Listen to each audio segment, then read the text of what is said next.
Le monde s'éveille dans un fracas d'acier et de verre au cœur des cités. Mais ici, là où la Terre dicte encore ses propres règles, l'aube possède une résonance bien différente. C'est le murmure d'un héritage millénaire qui refuse de s'éteindre. Bienvenue sur Force Agraire. Aujourd'hui, nous n'allons pas seulement parler d'animaux, nous allons révéler le secret d'une force de la nature qui soutient des nations entières. Imaginez un titan à la peau sombre, noble et résistant, capable de transformer l'herbe la plus humble en l'or blanc le plus riche de la planète.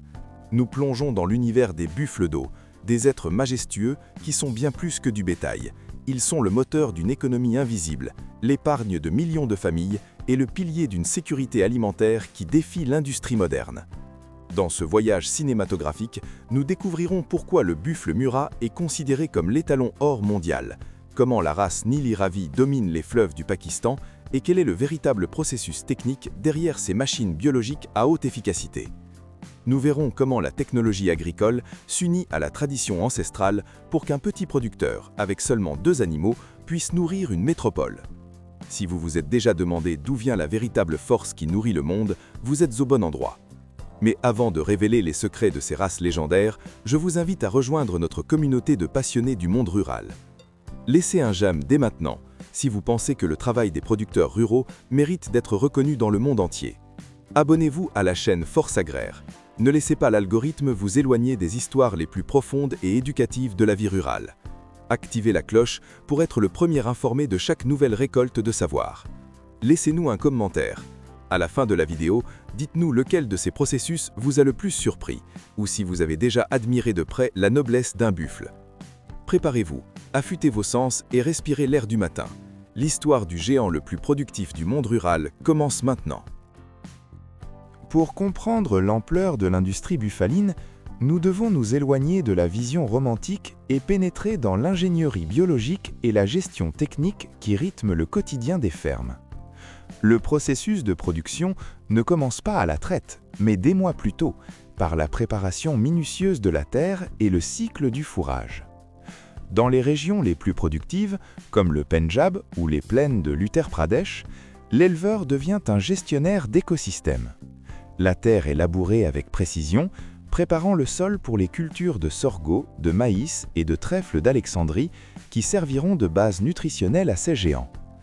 La technologie agricole se manifeste ici sous des formes hybrides. Tandis que des tracteurs modernes nivellent le terrain grâce à la technologie laser pour optimiser l'irrigation, la manipulation de l'animal reste une danse de patience humaine et d'observation clinique.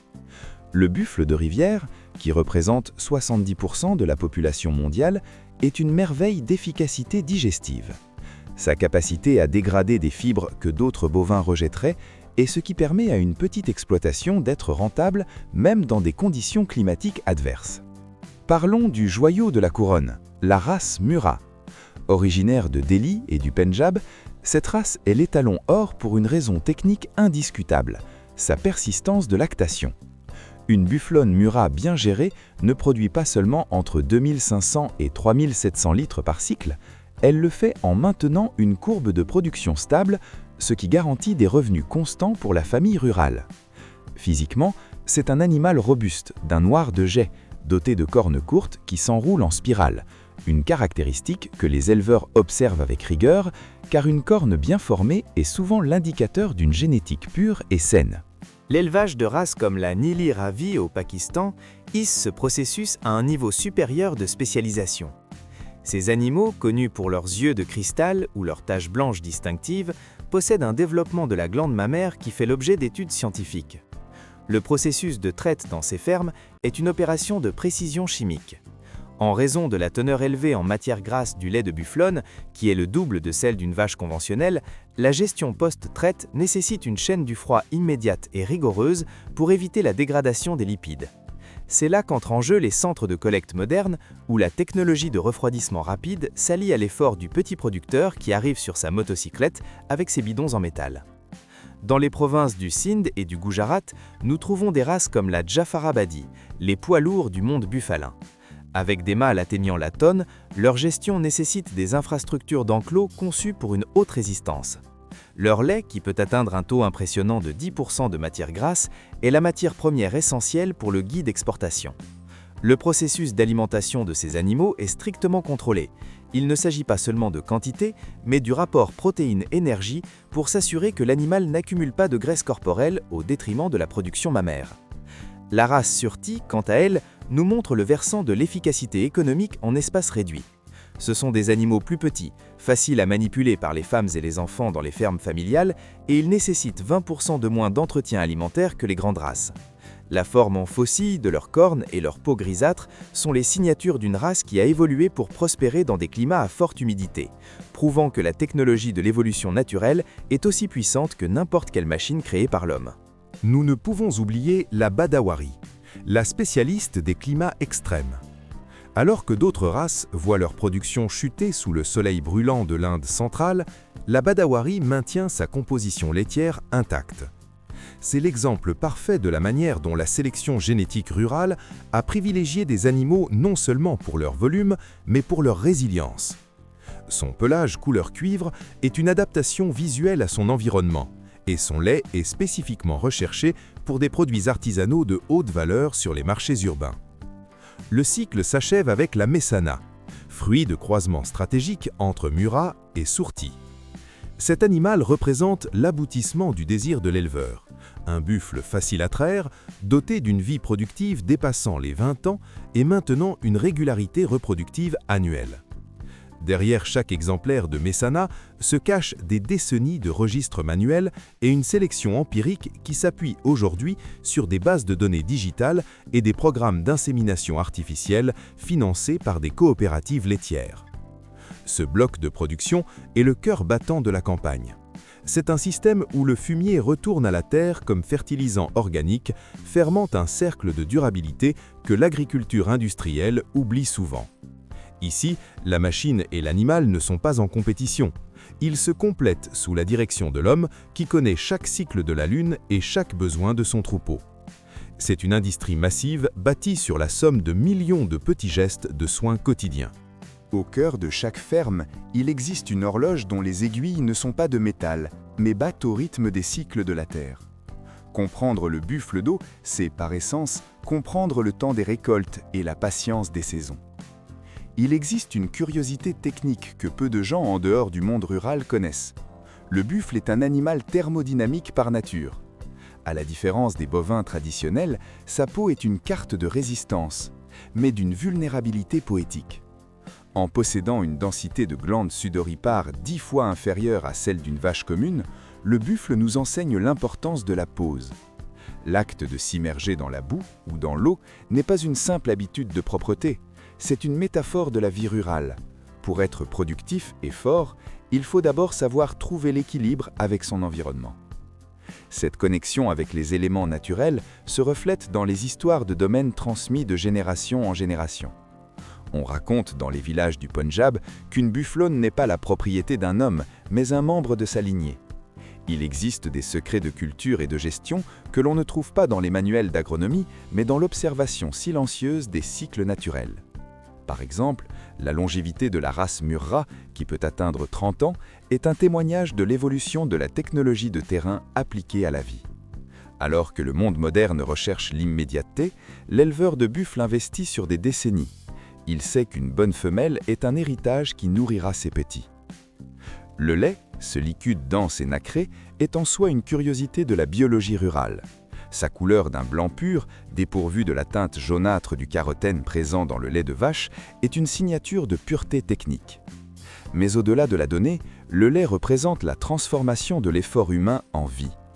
Dans la tradition agricole, le processus consistant à convertir le fourrage vert en une crème à 10% de matière grasse est perçu comme une forme d'alchimie naturelle.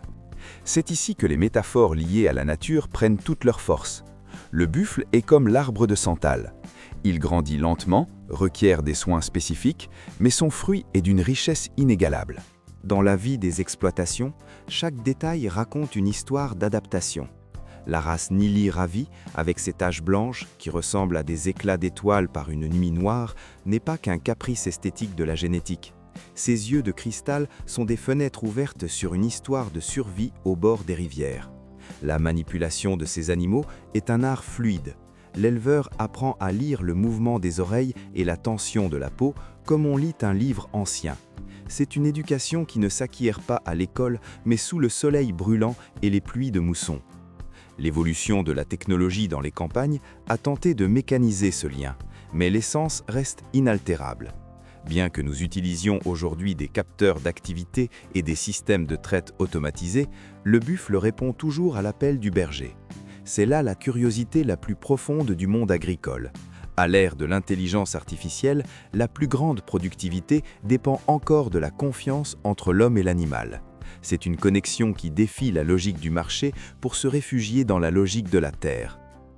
Imaginons les saisons de l'année comme les chapitres d'un film.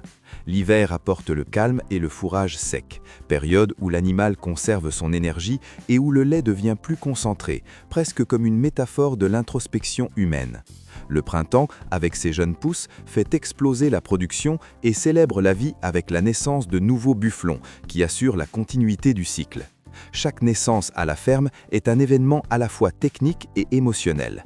C'est la preuve que les processus ruraux, lorsqu'ils sont menés avec respect et savoir, sont infinis. Transformer des données techniques dans un récit captivant demande de comprendre que la campagne est un système vivant de métaphores. Le buffle d'eau, avec son pas lent mais implacable, est le symbole de la résilience rurale. Il ne court pas, mais il arrive toujours à destination. Il ne crie pas sa présence, mais son absence laisserait un vide qu'aucune machine ne pourrait combler.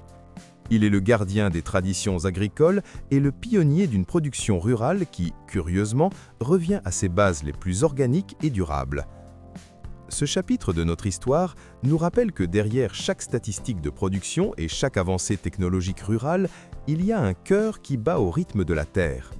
Les curiosités que nous avons explorées, de la thermorégulation aux secrets des races millénaires, ne sont que la surface d'un océan de sagesse que seuls ceux connectés à la nature peuvent pleinement naviguer. Dans la prochaine étape de notre voyage, nous verrons comment toute cette mystique et cette technique se traduisent par la subsistance qui arrive dans nos villes, fermant ainsi le cercle qui nous unit tous à la Terre. Nous arrivons au terme de ce voyage, mais dans le monde rural, la fin d'une journée n'est que le prélude d'une nouvelle récolte. Nous avons parcouru les plaines, décrypté la génétique des races les plus imposantes et compris que le buffle d'eau est en réalité un pont entre le passé ancestral et l'avenir de notre alimentation. L'importance de ce processus que nous avons exposé aujourd'hui ne se mesure pas seulement en litres de lait ou en kilos de viande, elle se mesure à la résilience des communautés qui, contre toute attente, maintiennent vivante la flamme de la production rurale face à l'industrialisation démesurée. La campagne est le cœur qui pompe la vie vers les villes. Chaque fois que nous consommons un produit laitier, nous participons à un cycle d'efforts qui a commencé bien avant l'aube. La connexion entre le buffle, l'éleveur et notre table est un témoignage de l'importance du monde rural pour la société moderne. Ce n'est pas seulement de l'économie, c'est de la culture, de la tradition et surtout de l'amour pour la terre. Chez Force Agraire, notre mission est de veiller à ce que vous n'oubliez jamais que derrière chaque aliment se cache une histoire de sacrifice, une leçon de patience et un respect profond pour les cycles de la nature. L'élevage buffalin nous enseigne que la véritable efficacité n'est pas toujours la plus rapide, mais la plus constante. À l'image de la race Murrah ou de la Nili Ravi, nous devons être robustes face aux difficultés et généreux dans nos fruits.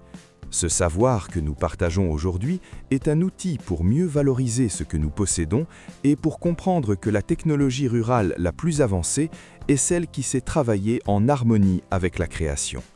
Le monde rural n'est pas le passé, il est le futur durable que nous devons tous construire. Si ce récit a résonné en vous et vous a permis de voir la campagne sous un nouveau jour, nous vous demandons de nous aider à continuer de semer ces histoires. Laissez un j'aime.